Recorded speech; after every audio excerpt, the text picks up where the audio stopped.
Sarah lay across her bed, feeling too weak and sore even to lift her head. Why did Cook make us fill that basin up in the kitchen when she knew we couldn't lift it high enough to pour it out again? Because she's cruel and evil and spiteful for no good reason. It would have been easier to take it to a pump. Her arms ached, her back ached, her head ached. The pain took precedence over every other sensation, even the cold. Hey, look, maybe this is a good thing. Who's bitching about the cold for so long? I wish Becky were here, but I can't get up to knock, not now.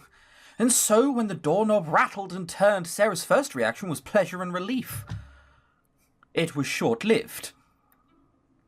Has she come to shout at us some more? Miss Minchin! She never comes up here. Do not move. Is something wrong? I said do not move. I won't have you hiding the evidence. Evidence of what? Theft. Miss Herbert has reported that certain valuable items have gone missing and you are the most logical suspects. Have you ever been discriminated against? I feel this is what's happening here. Lavinia. Miss, Oh. No sooner had Becky stepped into the doorway than Miss Minchin grabbed her arm and yanked her inside. Get over there with her, where I can see you. Neither of you is to move until this room has been searched. She doesn't inspire confidence. If I have to strip you, I will. Now move. Oh, God. I don't want to get banned from YouTube. Yes, Mum. She hurried to Sarah's side, not even daring to whisper a question about what was going on. I never stolen anything, and Becky wouldn't either. I know she wouldn't. This is just Lavinia trying to make trouble. It's cruel. There was not much to search in the garret. An old trunk in the corner was picked through, then pushed aside, where it proved to hold little more than napkins and rubbish. The table, the grate, the footstool, none of those provided many places for stolen treasures to hide. As for the bed... Aha! She produced a battered tin which clanked and rattled as she lifted it. Oh no, Becky's half-shillings. Here we see the proof of these accusations. I am absolutely shocked at this behaviour, Sarah Crew. Here I have given you a roof over your head and meaningful employment, and this is how you repay me. So you think we've stolen her shit and sold it for half-shillings? I mean, it's hardly fucking watertight, is it? I'm not a thief. Them's wages, Mum. So, you would steal even from a fellow servant. I didn't steal anything. Please, Mum, I gave them to her. Miss Minchin scowled. The truth of the matter had to be apparent even to her, with the two girls so close. However, to admit it would be admitting that she had been wrong. A gift? That seems unlikely. Why would a little dredge who had next to nothing to give it away? Perhaps you are afraid to tell me the truth. No, Mum. Let me make things clear to you, girl. That one, she indicated Sarah, who furrowed her brow and refused to shrink back, has no possessions other than what I have generously loaned to her. She has no right to any possession. She is in my debt deeply and undoubtedly. She does like hammering that point home. If she stole this money from you, then she will be turned over to the authorities for punishment and the coins will be returned to you. If you gave her this money, then it belongs to me as payments towards her debt and I will confiscate it at once. That's not fair. Nope, she's deliberately being a bitch. That's what the point is here. What should I do? I can't say that I stole the money. I wouldn't steal, but I won't lie. But if I don't, then Miss Minchin will take Becky's savings away. She didn't give it to me. I was keeping it safe for her. The money belongs to Becky. Do not speak unless you are spoken to. I mean, am I not being spoken to here? I am not interested in excuses. There are only two possible outcomes here. Now make up your mind. What is it? Was it a gift or was it stolen? It is entirely your decision. Becky shot a fearful glance at Sarah. Look at me when I'm speaking to you. You don't need her help to tell me the truth. Make your choice. It's a gift. Very well, then I thank you for your generosity. Before both their eyes, she tipped out the contents of the tin. The coins were few and not even shiny. A moment later, they disappeared into Miss Minchin's pockets. What would the church say to you if they knew what you had done? We keep challenging her authority, which is, I mean, a bad idea. She's being a dick, but it's happening a lot. I don't know.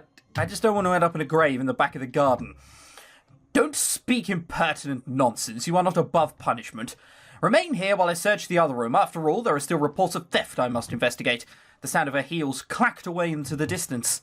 Oh, Becky, your savings. It weren't nothing, miss. It were only a few coin, nothing important. That was all the treasure you had. It is like the Bible story of the widow's two mites. A small theft is a very great one if you have so little to begin with. I'm not au fait with that story. Becky wiped out her face. I couldn't let her take you away, miss. I can't live here without you. I can't. Oh, Becky, you are my treasure. Oh, please. Even after Miss Minchin had finished her inspection and departed, the two little prisoners huddled together. They had nothing else. It's got to look up for us at some point, hasn't it? Sarah stood looking out at the sunset. There were floods of molten gold covering the west as if a glorious tide was sweeping over the world. A deep, rich yellow light filled the air. The birds flying across the tops of the houses showed quite black against it. Sarah sighed to herself as she craned her head upwards. All of a sudden she heard a strange sound, not a sparrow's chirp, but a strange little squeaky chattering, and it came from the window of the next attic. Sarah turned, excited. Had someone come at last to watch the sunset as she did? There was a head visible, framed there in the skylight, but it was not a head of a little girl or a tired housemaid. In fact, it was the tufted head of a small black-faced monkey. It's not the 80s anymore. You can't go blackface. Somebody needs to tell that monkey off. Oh, for Sarah it was like catching a glimpse of a long-lost friend passing in a nearby crowd. The music has suddenly gone very, occidental. When she had lived with her papa in India, she had played with just such creatures. She had not thought to see them again. She swung the skylight up, leaning out as far as she dared to get a better look. You darling thing, how I wish you could come for a visit. As if in answer, the monkey rapped its paw 3 times against the window surface. Then, all at once, it hopped down onto its own room, away from the skylight and out of Sarah's view. Sarah waited, hoping that he might return, if only for a moment. I think that I hear him still chattering away. Perhaps he is swinging from shelf to shelf within their attic as if it were a jungle. Maybe he's making his way over here. That's right, we're going to be so desperate that a monkey is going to be our new friend. No, I do hear something. A voice was speaking in a low tone, not a monkey, but a man. Then, to her surprise, someone appeared in the attic window.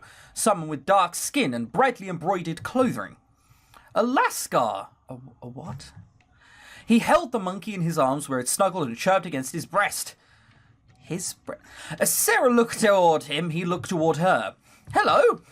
Sarah had learned for herself how comforting a smile, even from a stranger, might be. Hers was evidently a pleasure to him. He smiled in return, and his whole face was illuminated. Right. I don't know. Social anxiety is a thing, you know. You don't want to go smiling and saying hello to everyone. Hello, Miss Sahib. Wow, your moustache is almost as bad as my beard. I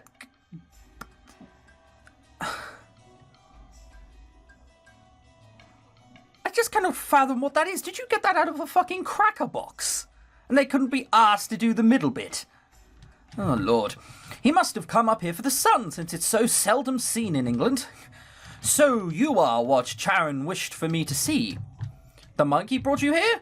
With shouting, I presume. Miss Minchin's going to come up in here and wonder what the noise is. What a delightful thought that an Indian monkey should bring an Indian man to be my friend. Well, friend is... We've just said hello. So... let's not push it quite yet. This one brings me many places. He is forever running into trouble and expecting his tall friends to protect him. What a cheeky monkey. The familiar cadences of his accent washed over Sarah like a summer rain. How long had it been since she heard such a voice? Forgive me, Miss Sahib. I don't know what Sahib means. Madam? I don't know. I would open the window to greet you properly, but I fear Charan might try to make an escape. How are we talking if the fucking window's closed? Must be shouting somewhat loudly. I would not wish to lose him. My friend, my master, is ill, and this creature's mischief provides him much amusement. Too, Charan does not know England or its weather. He might come to harm. Of course, perhaps we will meet again on another sunset. The sound of his quiet laughter did not pass through the closed window, but the flashing of white of his teeth showed his amusement. Until another sunset, Miss Sahib. He disappeared then. She thought it possible that he might have bowed to her, but it was too difficult to tell through a skylight. I wonder if he lives in an attic like me, or if he was only chasing the monkey. I do not know his rank in that household. He has a monkey which provides the master amusement. And he's Indian. So, I'm going to go with it. He's probably not living in the attic. And if he is, I don't know, maybe the family are more likable. I hope that England is kinder to him than it is to me. Oh, still got this miserable bullshit. We need pain, because we're sort of good on everything else. What else do we need? Pride, right? Alright, so we just go all in on tending fires. And hope we get some pride and some pain. I said hope we get some pride and hope we get some pride and some pain. Whatever. It's not too bad. We got at least one. So, did you hear about the fellow next door? Seems like he's not an Oriental or an Indian at all. That's what Sarah said. Luckily for Becky, Cook was not in enough of a temper to clout her for calling Sarah Miss in her hearing. Suppose she'd know all about English gentlemen living in that place. I tell you, you'd never get me there, not if I had to jump off a boat and swim home. Nothing good ever come from India. Oh, it's just crippling racism. It's all tigers and cobras and midgets that suck the blood right out of you or spit back poison. I mean, I'm just not sure any of that's true, but okay. It's a wonder the children live long enough to be shipped back there. If only Papa had let me stay there. Anyhow, seems that fellow gone and ran himself into a hole. Thought he'd lost his whole fortune, he did, and it drove him to wreck, thinking he was ruined forever. He weren't, of course. He's still as rich as anything. Thought it'd do him no good if he died of fret. Trouble was all about mines, and mines with diamonds in them. No savings of mines ever going to go into no mines, particularly diamond ones. We all know something of them. Becky gulped and nodded. He felt as my papa felt. He was ill, just like my papa, but he did not die. Not yet. Have you seen him? He looks like a frail motherfucker. Poor man, I hope he will be well. Perhaps he has a child in England as well. For the sake of that child, I would help him any way I could. Or for his own sake, and for the sake of my papa, whom I could not save. Well, you know, he does provide amusement. We just got one pain. Come on, that's got to be a final check, right? That's quite a lot of resources. That's got to be a check. In the afternoon, there was a knock upon the front door of Miss Minchin's Select Seminary, signalling that the post had arrived. Sarah, who was nearest, laid aside her bucket and brush and went to fetch it. She was stepping back through the door with a small box and a handful of letters when everything went all wrong at once. The yowl of an enraged feline, a series of thumps and bangs, someone falling, the scream of a young girl. Becky! Oh god, don't tell me she fucking stepped on the little shit. Sarah rushed at once to the stairs, discarding the deliveries on a small table as she passed, not even looking to see if they landed correctly. There was Becky collapsed against the wall at the foot of the stairs like the doll that had been thrown away. And then would Tybalt, a furious grey streak rushing straight past Sarah's legs and out the open door of the school. No! Are you all right? Oh, miss! Though the tears streaking her face surely indicated that she was in pain, Becky was already struggling to get back to her feet. You've hurt. You shouldn't move. We got to catch him, miss. The missus will hang me by the ears if we don't. Please, miss, my life won't be worth nothing if we lose him. It was unfortunately true. Miss Minchin set more value on the cat on the welfare of any scullery maid. Even if Becky had broken a leg in the fall, she would not be forgiven. There was no time for Sarah to apologise for leaving the door open. To have any hope of recovering Tybalt, they had to act at once. So what? We're just going to hold him and make sure he doesn't get away. It's a cat. Well, okay, right, I'm all for one for optimism. Sarah held out her hands to help Becky up. Can you walk? If you can't, I'll be fine, miss. It's only bruises. I've had worse. Ah. Okay. It went outside. That was the problem. They moved out onto the streets of London together. There, a tail. She kept hold of Becky's hands in case the other girl was unsteady on her feet. You should go back, miss. If the miss thinks we've run off, she might call the coppers. If it's only the coppers because we've run off. I don't think they're going to give a fuck. We'll both be punished no matter what happens. If we at least find Tybalt, it'll go easier for us. And we have a better chance if we're both looking. The task could have been much worse. A grey cat loose in the streets of London might have vanished entirely, never to be seen again by any but the owners of disreputable pie shops.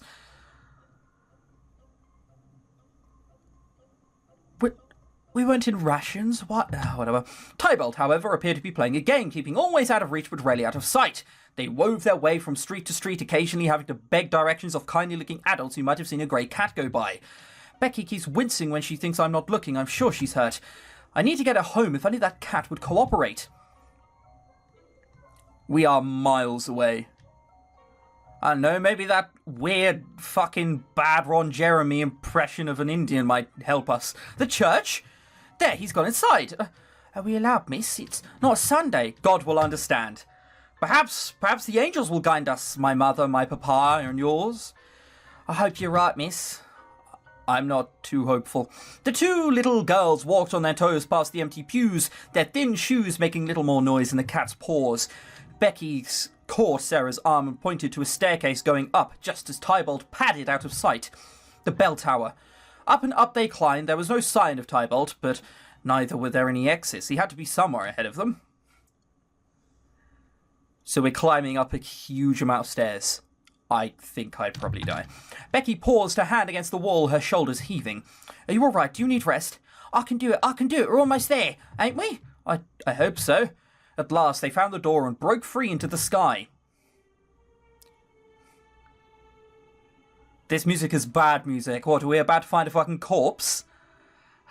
The tower top seemed a desolate place, bare stone walls cut out into empty arches that began at waist height. There was no glass, since that would impede the sound of the bells. One could almost reach out and touch the clouds. This high up on a clear day, the air was even colder than usual. After so many steps, Sarah couldn't help gasping for breath, and that breath locked up in her throat. There was no sign of the tower keeper, nor of any angels, nor of Tybalt. Somehow they had lost him. Sarah's knees gave out. She slid down onto the cold floor, wheezing through her hands as she fought to recapture her strength. Becky didn't look any better. Her face was pale beneath the dirt, and she clutched at the window's edge for support. There, as she leaned over, she suddenly caught sight of... Miss, there! What? She tried to answer, but the words weren't coming. I can see it, miss. I can just about reach. Just about reach? What are you, South African? Tybalt is out on the church roof? Becky, no, you're too weak. It was too late. Desperate to retrieve the lost cat, Becky had already begun to climb over the wall. Oh, God. Here, puss. And then the inevitable happened. She lost her balance. Becky!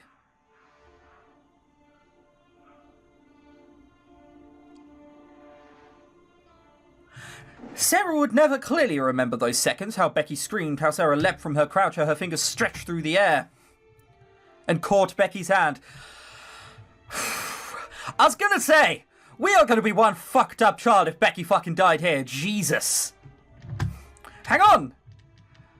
How did she even fall down in that position? It wasn't enough. Sarah was too weak, too thin. Her grip kept Becky from plummeting to certain death, but she could not possibly pull her back up. Lift her other arm, try to grab the edge. Becky flailed upwards, but her finger fell far short of the mark. Hanging suspended by one arm put the rest of the body at too much of an angle to reach. I can't. Grab anything, brace your feet on anything, just find a way to hold on. Her feet in the thin shoes scrabbled against the stones, trying to find a toehold. For a moment the strain on Sarah's arms eased, but then Becky's foot slipped and the sudden jolt made her socket burn with pain. I'm gonna die!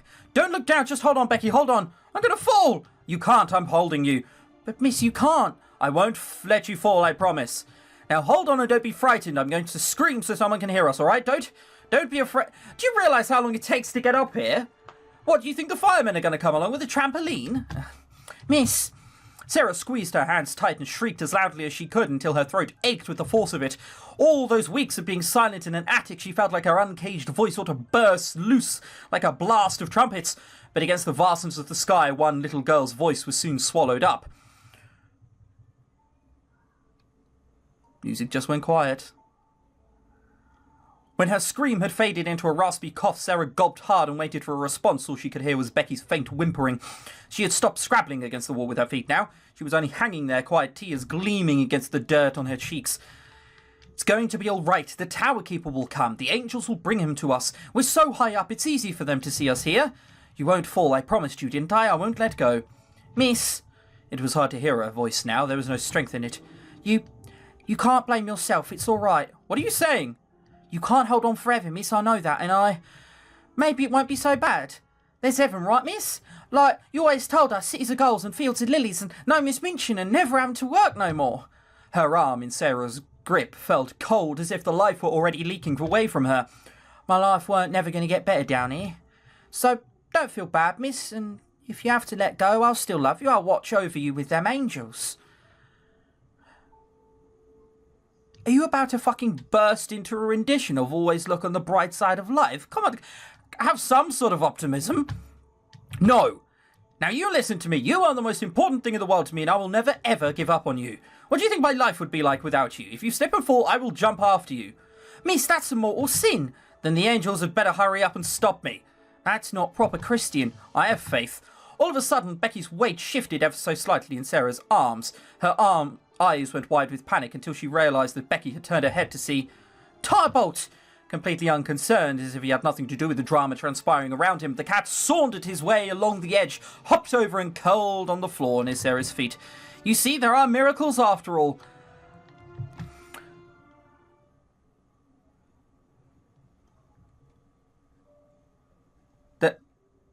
They lived?